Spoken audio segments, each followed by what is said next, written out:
Dr. Shashi Tharoor Sahab. Thank you very much, Mr. Speaker. In fact, given the enthusiasm we've just heard from a couple of speakers, I'm not surprised that the Parliamentary Affairs Minister said that he lamented that the Congress Party had called this a black day. Let me explain why we think it is indeed a dark day for India's democracy. You have brought this bill, sir, to this House without consultation with the local parties, with the state legislature out of session for more than 6 months, with democratically elected political leaders, including 2 former MPs, 2 former CMs of the state, Omar Abdullah and Mehbooba Mufti, under arrest, and the whereabouts of our own colleague, Dr. Farooq Abdullah, unclear. We still need to know where he is. He has not... in bar clear कर माननीय अध्यक्ष जी मैं फिर से एक बार clear करना चाहता हूं एक सेकंड मैंने 3 बार क्लियर किया मगर बार ऑपोजिशन ने मुद्दा कह रहा है फारूक अब्दुल्ला जी अपने घर में हैं ना हाउस अरेस्ट है ना डिटेंशन में है तबीयत भी अच्छी है और मौज मस्ती में है आप जरा बात कर लीजिए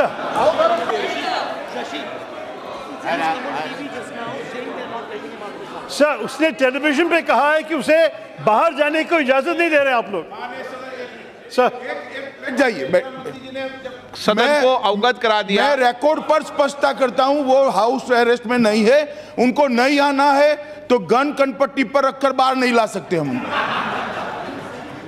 Yes, sir. I was continuing my list of concerns. With educational institutions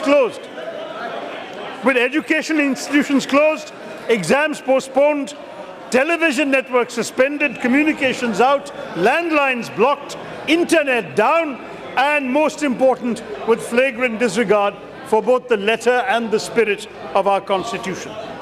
The claim that Jammu and Kashmir is an integral part of India is also our claim, sir. There is no political divide on that proposition.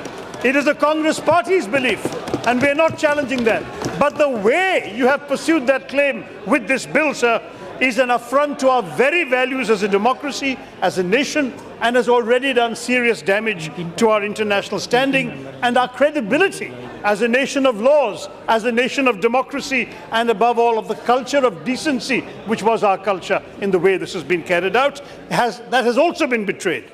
It is clear that the false pretense of terrorism to get people out from the Amarnath Yatra and elsewhere, the use of utter secrecy, the deployment of overwhelming force and arrests has revealed, frankly, a certain disdain, a certain contempt for liberty, for the rule of law, and, frankly, for the very conventions of our democracy that have sustained us for 70 years. That's why we said it's a dark day, sir. The truth is that if you look, I'm sure you will get this bill through this House very easily. You have a crushing, brute majority. But the tradition of consultation, of deliberation, of consensus will lie in shreds. Now, others have already spoken about the legal issues, including my colleague Manish Tiwari, and I know you will make counter-arguments on the legal points. I'm not a lawyer, so I will leave that debate to the courts. But let me confine myself on the legal side to saying simply that you have changed the basic constitutional relationship of the people of Jammu and Kashmir to the Republic of India without consulting them or their elected representatives. This is a breathtaking betrayal of our democracy and nothing short of legislative authoritarianism. By claiming that the concurrence of the state of Jammu and Kashmir has been obtained, and when it is under President's rule, and translating therefore state to mean the governor you have yourselves appointed, you have taken your own consent to amend the Constitution. And that too, sir, President's rule is meant to be temporary, only meant to happen when the constitutional machinery breaks down and no elections are possible. But decisions of a permanent character have now been taken. Even if you can convince us that you're upholding the letter of the law, this action betrays the spirit of the Constitution. So I won't talk much more about law, but let me just look at the consequences, sir. I'm very glad the Home Minister is listening so attentively. I think many of us would like to see the Prime Minister also explain this decision of the government to this House, of which he is a member and to which he is accountable. We all remember the last time the PM unleashed a shock decision to the nation, which was also initially applauded for its decisiveness, just like today. and that was the disaster of demonetization. The nation is still dealing with the devastating consequences of that action. I fear that you've inflicted upon us the political equivalent of demonetization, where the short and medium-term damage will greatly outweigh the long-term theoretical benefits. So let's look at the short-term damage already, which has already been done. Tourism, the lifeline of Kashmir, has been devastated. We know, sir, that we've spent decades, your government, our government, all governments, to convey a message of normalcy to the world. We've had so many advisories by foreign governments telling their citizens not to travel to Kashmir. All that, all those decades of effort to show this is not a state in crisis have been undone by this action. And ironically, Prime Minister Modi has said to the youth of Kashmir, they must choose between tourism and terrorism.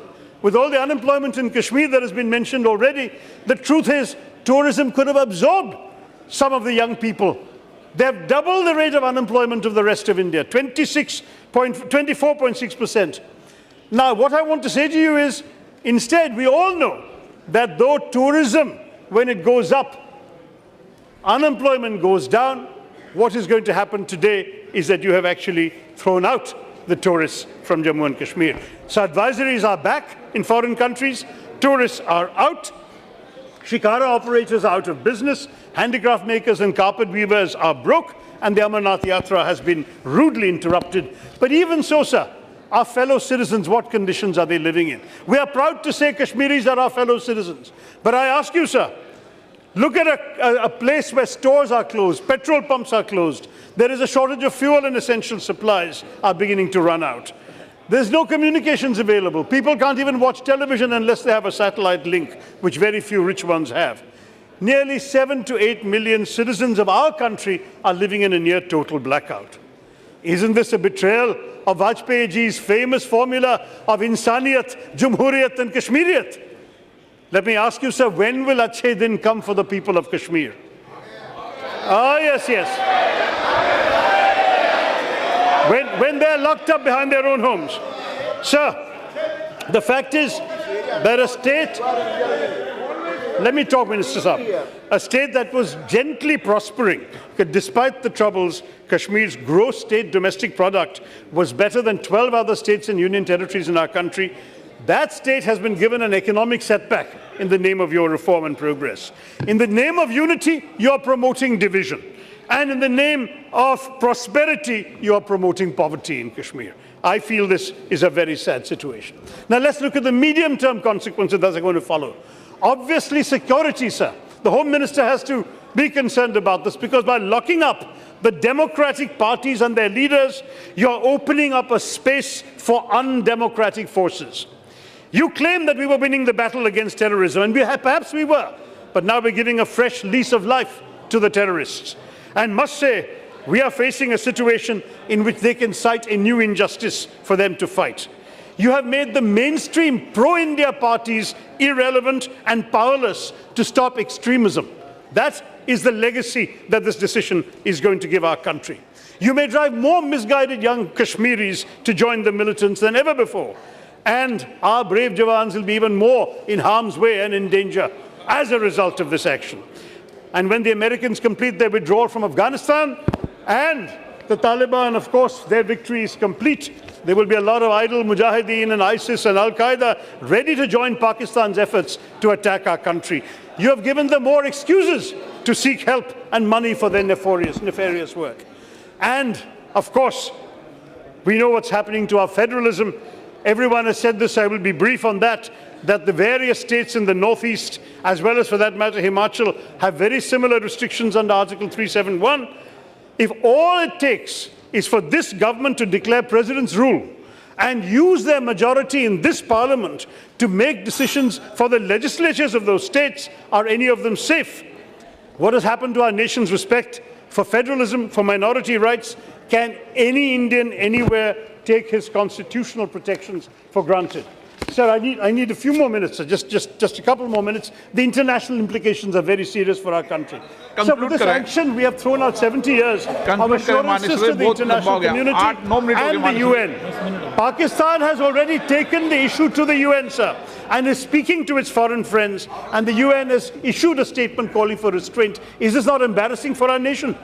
In the process, sir, we've also jeopardized, frankly, our claims to POK because that rested on the question of the accession of the whole state. And thanks to this decision, the whole state no longer exists. Our diplomats posted in Muslim countries have been given an impossible job because we know that Pakistan has already come knocking on the doors of these countries for support. Sir, the government is in a habit of portraying opposition to its initiatives as anti-national. So there is no need to teach the Congress Party about nationalism. We are the original party of nationalism, sir. So we have fought for values that were forged in the crucible of the freedom struggle, sir. And the fact is that the inclusiveness of India came from the inclusiveness of the freedom struggle when Hindus, Muslims, Christians, Sikhs, Parsis, everyone came together, when Keralites and Kashmiris fought together for our freedom. Sir, this diversity has been an asset of ours. We must come together as a nation and stand up unitedly for these values that animated our freedom struggle. We are a great country, sir. We are a large-hearted country. Let us not be petty in dishonoring the carefully crafted arrangements that enshrine the state's accession to India. We used to be saying with pride that a Muslim-majority state is part of India despite partition. We have lost that, sir. We in the Congress Party stand in unequivocal solidarity with the people of Kashmir, with the Constitution of India, and with the spirit of Indian democracy, which is today in tatters. The people of Kashmir are looking to us to prove that they really matter to us and to this Parliament. Sir, I do want to say you had promised me some extra time, and the chairman who's sitting there, to respond to the historical inaccuracies that we heard from the other side. I do want to clarify one thing about that, sir, because already this forum, this Parliament is not being treated as a forum for discussion or as a source of advice that the government will hear. It is being treated as a notice board, as one paper called it, in which honestly you can just post the decisions you've taken. Let me just tell you, sir, please, you tell me when will Kashmiri parents be able to take their children to school? When will they be able to watch TV? When they will be able to go out and buy food? Then we'll talk. But let me come back, sir. Nehruji has been demonized here, and he has been criticized by very many speakers, particularly those from the ruling party. It's very interesting. You know what he said on the subject, sir?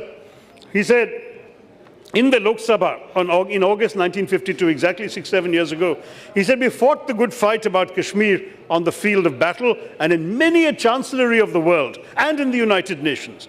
But above all, we have fought this fight in the hearts and minds of men and women of that state of Jammu and Kashmir.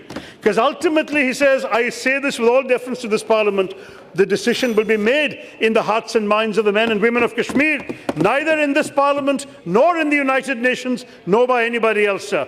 This is the advice we must all remember today. And, sir, to respond specifically to the question of 370, the BJP has made two allegations, that Nehruji came up with it on his own, and that Sardar Patel had nothing to do with it. Let me clarify the actual facts, sir. The President, sir, the Home Minister is right. I have to clarify. There's a misleading record in the House, sir. The Home Minister is actually correct in saying that the Cabinet collectively did not decide. What happened was, sir, on the 15th and 16th of October 1949, at Sardar Vallabhbhai Patel's home, negotiations. Let me finish, sir. आप मुझे सुनिए ना, आप मुझे miss coat कर रहे हैं. I have to finish. गृह मंत्री जी, एक मिनट सुनो भाई साहब. आप सुनो माननीय गृह मंत्री जी को. अध्यक्ष महोदय, ऐसा है, शशि थरूर जी प्लीज सुनिए. थरूर जी प्लीज मुझे सुनिए. थरूर जी आप एक मिनट मुझे सुनिए ना, एक मिनट. मगर क्लैरिफिकेशन की जरूरत ही नहीं पड़ेगी. थरूर जी जो बात को, जिस बात में मुझे कोट, अरे सुनो तो भाई, जिस बात में वो मुझे कोट कर रहे हैं, इसमें मैंने सरदार पटेल के लिए नहीं कहा है, श्यामा प्रसाद मुखर्जी के लिए कहा है. श्यामा प्रसाद मुखर्जी के लिए कहा है. वो मुझे गलत कोट कर रहे हैं. मसूदी साहब ने जब कहा कि श्यामा प्रसाद मुखर्जी 370 लेकर आए, तब मैं खड़ा हुआ और मैंने स्पष्टीकरण करा है। शायद उस वक्त वो हाउस में नहीं थे, इसलिए उनको किसी ने चीट गलत पकड़ा दिया। उस विषय पे ठीक है, अब आप बोलिए। आप उस विषय पे ठीक ही बोला, मैंने मान लिया, मैं था यहाँ, मैं सुना। लेकिन the larger issue, sir, the larger issue is, unfortunately, we have missed this, that the claims that have been largely made in this house by your party has also been that Sardar Patel, if he had been here, we would not have this problem. It's all Nehru's individual fault. I have to clarify that, sir. Nehruji did not do anything on his own. There were 3 accessions, has been mentioned already, including by Dr. Jitendra Singh. There was Hyderabad, Junagadh, Kashmir. All 3 had to be treated by Nehruji and Sardar Patel together, without exception, sir. What is more, this question of a plebiscite, which somebody said is a bizarre thing that we have done, I'm sorry, the plebiscite was promised for all 3 places. It's there in the record, sir. And the problem with misrepresenting history is, the problem... Conclude करें माननीय जयदेव बल्ला जी। Sir, I have not finished, sir. Please, let me clarify. माननीय सदस्य, please, सभी राजनीतिक दल हैं, आपका अकेले का दल नहीं है यहाँ पर, और भी छोटे छोटे कई राजनीतिक दल हैं। माननीय सदस्य, ऐसा नहीं है कि कांग्रेस एक दल हो अकेली, सबको मौका देंगे। हाँ, कंक्लूड करो आप। नो, ऐसे नहीं माननीय सदस्य सब खड़े हो जाओगे। नो तरीका, बैठिए। अध्यक्ष महोदय, अध्यक्ष महोदय, अध्यक्ष महोदय, अध्यक्ष महोदय, अध्यक्ष महोदय, अध्यक्ष महोदय, क्योंकि मेरा नाम, अरे माननीय सदस्य, मेरा नाम, आप कर देना, माननीय गृह मंत्री जी को। Sir, let me just finish. Sir, I have not given you the historical facts. One second. All I want to say is this. On the 15th and 16th of October 1949, meetings took place with Sardar Vallabhbhai Patel, Jawaharlal Nehru and Sheikh Abdullah in the house of Sardar Patel. And Minister without portfolio who was looking after Kashmir, Shri N. Gopalaswamy Iyengar, took detailed notes. He sent a summary of the notes of these conclusions to Sardar Patel with the following covering note: will you kindly let Jawaharlal ji know direct as to your approval of it? He will issue the letter to Sheikh Abdullah only after receiving your approval. That approval came, sir, on the 17th of October 1949 from Sardar Patel, and only then was 370 brought into the Constitution of India on 17 October 1949. Sir, Itihas, the point is all these records have now been declassified. They're available, sir. So I just want to conclude with one last sentence. This, finally, sir, is an assault on the Constitution, on the inclusive idea of India. It's an assault on the spirit of cooperative federalism. It's an assault on our democratic practices and an assault on the individual liberties of each and every one of our citizens from the state of Jammu and Kashmir. And therefore, sir, it is an attack on our own country's democracy and values. So in the long-term interests of India, sir, and for Indian democracy, and as proud Indian nationalists, my party rejects this bill. I would also request the Home Minister, would he accept a request from my party to lead or to conduct or to organize an all-party delegation to visit Kashmir and see for ourselves what the situation is on the ground? I'll leave that question with the Home Minister. Thank you. Jitendra Singh ji. माननीय